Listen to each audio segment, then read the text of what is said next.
അപ്പോൾ ജോബി, ഞാൻ കഴിഞ്ഞ പ്രാവശ്യത്തെ പ്രോബ്ലം ചെയ്തപ്പോൾ ഈ ഗ്രാഫിനെ പറ്റിയിട്ട് ഞാൻ കൂടുതൽ പറഞ്ഞു, എന്നാൽ ഇതിന്റെ ഇക്വേഷൻസിനെ പറ്റിയിട്ടൊന്നും പറഞ്ഞില്ല. ഇതിന്റെ ഇക്വേഷൻസ് ഒക്കെ നമ്മൾ ആ പാർട്ടിക്കിളിന്റെ ഇക്വേഷൻ ഓഫ് മോഷൻ ചെയ്തപ്പോഴേ നമ്മൾ ഈ ഗ്രാഫിന്റെ ഓരോ ഭാഗത്തിലത്തെയും ഇക്വേഷൻസ് നമ്മൾ ചെയ്തതാണ്. അപ്പൊ പക്ഷെ അത് ഞാൻ ഇവിടെ പറഞ്ഞില്ല. ഓക്കെ, അപ്പൊ അത് ഞാൻ പറയട്ടെ കേട്ടോ. അപ്പൊ നമ്മൾ പറഞ്ഞത് എന്താ അറിയോ? നമ്മൾ പറഞ്ഞത് ഈ പാർട്ടിക്കിളിന്റെ ഇക്വേഷൻ ഓഫ് മോഷൻ എന്ന് വെച്ചാൽ 3 ഭാഗമുണ്ട്. 0 to 3 സെക്കൻഡ്സ് വരെ, പിന്നെ 3 to 6 സെക്കൻഡ്സ് വരെ, പിന്നെ 6 to 11 സെക്കൻഡ്സ് വരെ. അപ്പോ ഇവിടുത്തെ ഈ ഭാഗത്തിലത്തെ ഇക്വേഷൻ ഓഫ് മോഷൻ എന്ന് പറയുന്നത്, അതായത് ഈ ലൈനിന്റെ ഇക്വേഷൻ എക്സ് ടി ലൈനിന്റെ ഇക്വേഷൻ എന്താണ്? x is equal to 5 into t. Okay, ഇതിന് y ഇന്റർസെപ്റ്റ് ഇല്ല, കാരണം ഇത് 0 കൂടെയാണ് പോകുന്നത്. അപ്പോൾ x is equal to 5t എന്നാണ് ഈ ലൈനിന്റെ ഇക്വേഷൻ. ഇതാണ് നമ്മുടെ ഇക്വേഷൻ ഓഫ് മോഷനിലത്തെ ആദ്യത്തെ ഭാഗം. പിന്നെ ഇവിടെ ഈ ഭാഗത്തിന്റെ equation of motion equation of motion അല്ല, ഈ ലൈനിന്റെ equation x is equal to 15 എന്നാണ്. x is equal to 15 എന്ന് പറഞ്ഞ ലൈൻ അത് -∞ മുതൽ +∞ വരെ പോവും. പക്ഷെ നമ്മൾ ഈ ഭാഗത്തിൽ മാത്രമേ അതിന്റെ ആവശ്യമുള്ളൂ. അതായത് 3 സെക്കൻഡ്സ് മുതൽ 6ാമത്തെ സെക്കൻഡ് വരെ നമുക്ക് ഈ ലൈനിന്റെ ആവശ്യമുള്ളൂ. അപ്പോൾ ഈ 3 സെക്കൻഡ്സ് മുതൽ 6ാമത്തെ 6th സെക്കൻഡ് വരെ ഈ ലൈനിന്റെ equation x is equal to 15 എന്ന് പറഞ്ഞ ലൈനിന്റെ ഇക്വേഷനുമായിട്ട് സെയിം ആണ്. പിന്നെ അതേമാതിരി t is equal to 6, ഞാൻ നേരത്തെ x എന്നാണ് പറഞ്ഞത് അല്ലേ? t is equal to 3 മുതൽ t is equal to 6 വരെ എന്നാണ് ഞാൻ പറഞ്ഞത്. t is equal to 3 മുതൽ t equal to 6 വരെ ഈ ലൈനിന്റെ ഈ line x is equal to 15 എന്ന് പറഞ്ഞ ലൈനായിട്ട് മാച്ച് ചെയ്യും. അതാണ് ഞാൻ പറഞ്ഞത്. പിന്നെ t is equal to 6 മുതൽ t is equal to 11 വരെ നമ്മൾ ഇക്വേഷൻ ഓഫ് മോഷൻ, ആ പാർട്ടിക്കിൾ ഇക്വേഷൻ ഓഫ് മോഷൻ നമ്മൾ കണ്ടുപിടിച്ചു കഴിഞ്ഞ പ്രാവശ്യം. നിങ്ങളൊന്ന് അത് നോക്കുകയാണെങ്കിൽ എന്തായിരുന്നത്? x is equal to -3t + 33 എന്നായിരുന്നു. അപ്പോൾ ഈ ലൈനിന്റെ ഇക്വേഷൻ അതാണ്. അതായത് x is equal to -3t + 33.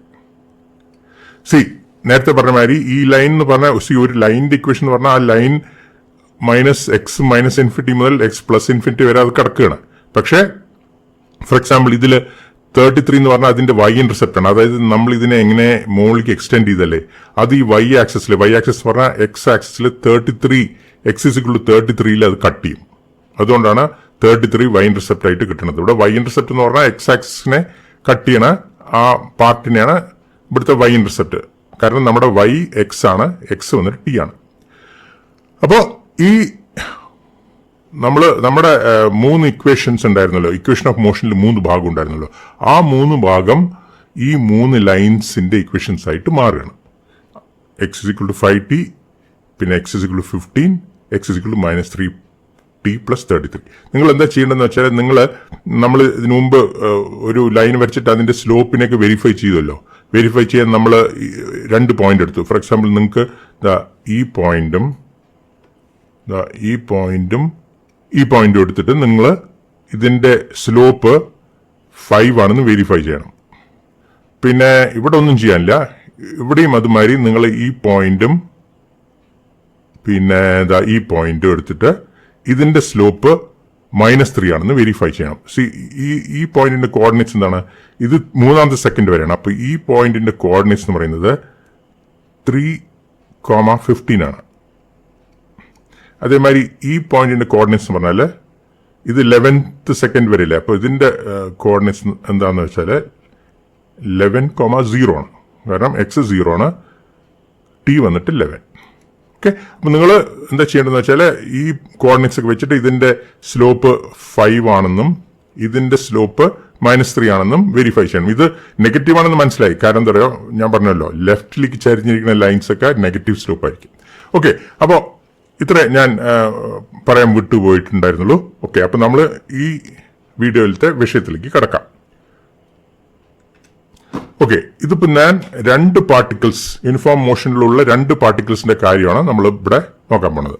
A particle moves with a velocity of -4 meters per second, starting at x equal to 10 at t equal to 0.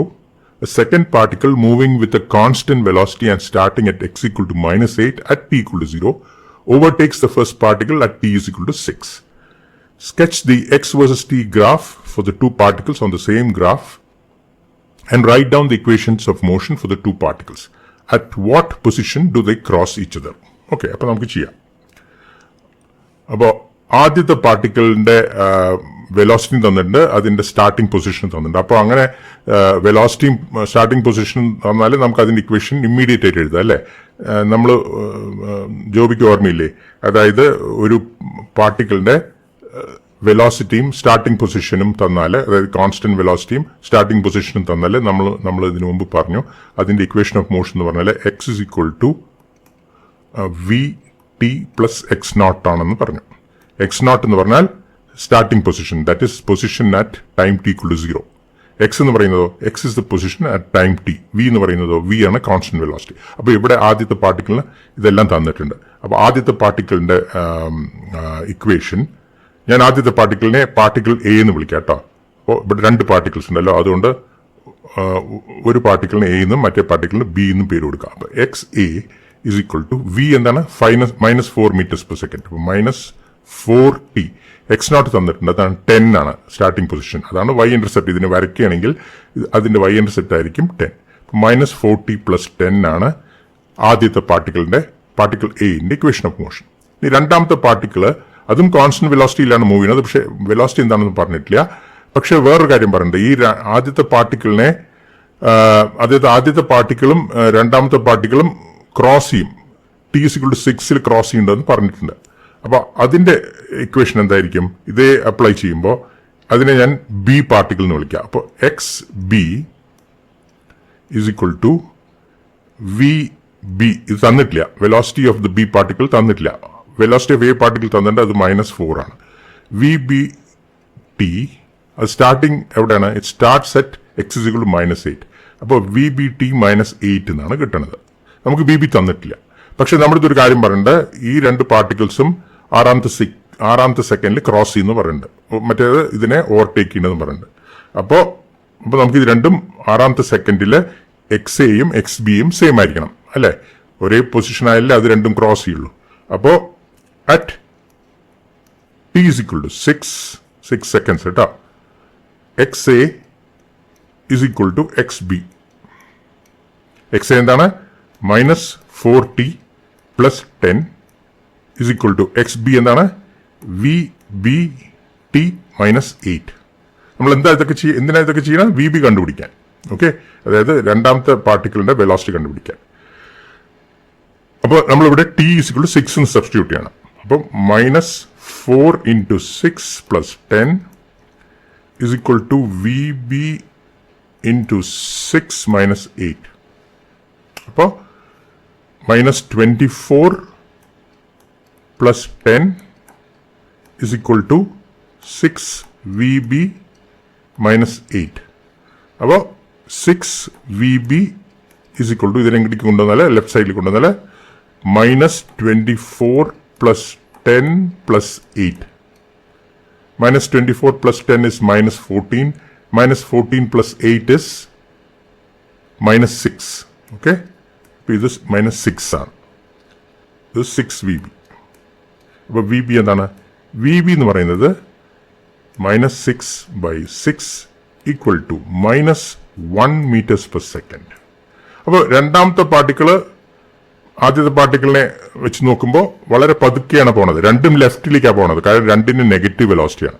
ഒന്നിന് -4, അത് കാരണം അത് ലെഫ്റ്റിലേക്ക് പോണു. ഇതും ലെഫ്റ്റിലേക്കാണ് പോണം, പക്ഷെ അതിന്റെ മാഗ്നിറ്റ്യൂഡ് 1 ആണ്, ഇതിന്റെ മാഗ്നിറ്റ്യൂഡ് 4 ആണ്.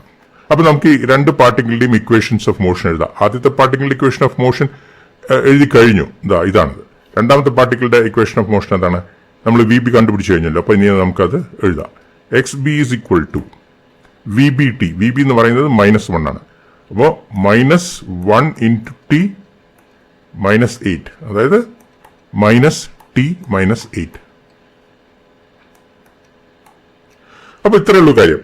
ആദ്യത്തെ പാർട്ടിക്കിളിന്റെ ഇക്വേഷൻ -4t + 10, രണ്ടാമത്തെ പാർട്ടിക്കിളിന്റെ ഇക്വേഷൻ -t - 8. അപ്പോൾ ആറാമത്തെ സെക്കൻഡില് അവർ ക്രോസ് ചെയ്യണല്ലോ. അപ്പോൾ at what position do they cross each other? 6 ഇവിടെ സബ്സ്റ്റിറ്റ്യൂട്ട് ചെയ്താൽ മതി. അപ്പോൾ അറ്റ് t = 6, അത് ഞാൻ ഇവിടെ എഴുതിയിട്ടുണ്ടോ? അതിനെ എന്തായാലും ഒന്നും കൂടി ചെയ്യാം. At t = 6, xb is equal to -6 - 8 equal to -14 meters. അപ്പോൾ -14 മീറ്റേഴ്സിലാണ് ഇത് XB -14 ആകുമ്പോൾ ഇതും -14 ആവും ഇല്ലേ? കാരണം ഇവിടെ -4t + 10 t6 സബ്സ്റ്റിറ്റ്യൂട്ട് ചെയ്താൽ -4 × 6 24, -24 + 10 -14. അപ്പോൾ രണ്ടും -6 രണ്ടും -14 ആണ്. അപ്പോൾ ദേ ക്രോസ് അറ്റ് -14 meters. അപ്പോൾ ഇത്രയേ ഉള്ളൂ ഈ പ്രോബ്ലം. ഇനി നമുക്ക് ഇതിന്റെ ഗ്രാഫ് കാണാം. ഇതിന്റെ ഗ്രാഫ്. ഓക്കെ, ഈ ബ്ലൂ ലൈനാണ് പാർട്ടിക്കിൾ എ. അപ്പൊ ഇതിന്റെ ഇക്വേഷൻ എന്താണ്? ഇതിന്റെ ഇക്വേഷൻ വന്നിട്ട് x is equal to -4t + 10.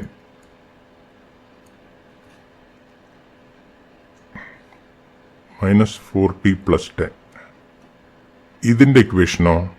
ഇതിന്റെ ഇക്വേഷൻ വന്നിട്ട് x is equal to -t എന്തായിരുന്നു? -t - 8.